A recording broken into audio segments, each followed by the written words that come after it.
This is the story of my haunted mirror. When I moved into my new apartment, I brought with me an antique mirror that had been in my family for years. I hung it in the entryway, not thinking much of it.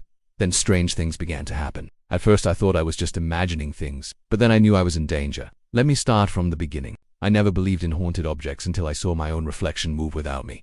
It was like a horror movie come to life. Let me back up. The mirror has been in my family for a while, passed down from my grandmother to my mother and finally to me. I didn't really want it, but it seemed rude to turn down such a meaningful heirloom. Still, something about it unsettled me. The first time I saw anything odd was the day I hung it up. As I hammered in the last nail, I felt a sudden chill, like someone had stepped into the room.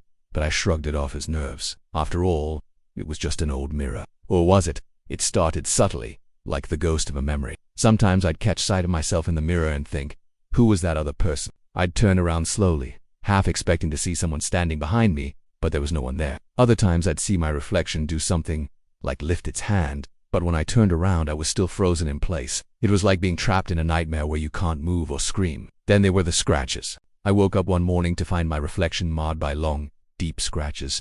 They weren't there the night before. Had someone tried to claw their way out, or was I losing my mind? The scratches didn't seem to bother me. In fact, they felt like a kindred spirit reaching out from the other side. One night I woke up from a dreamless sleep. My heart pounded in my chest. I couldn't shake the feeling that something was terribly wrong. As I stumbled toward the bathroom, I caught my breath. Staring back at me was a face twisted in pain. It wasn't mine. I screamed and fell to the floor. What was happening? Days turned into weeks and the incidents grew more frequent. I started seeing the other person more often in the mirror, as if she were trying to break free. Sometimes I felt her presence so strongly I could almost reach out and touch her, but when I turned around she was gone. I became obsessed, researching mirrors and their history. I learned that mirrors can trap souls and let things out. Some say they're portals to other dimensions. Could this be true? Did my mirror hold a trapped soul? Was that why it had been passed down for generations? One day I found an old book on magic and mirrors. I learned that mirrors can be used for rituals and some have special powers.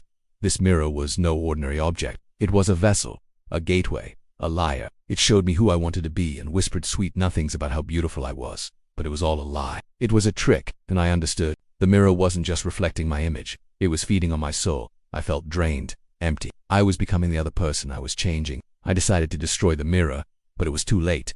The other person had become me and I was trapped inside. Or was I? I don't remember what happened next. But it must have been pretty dramatic because the police showed up. As I write this, I'm safe.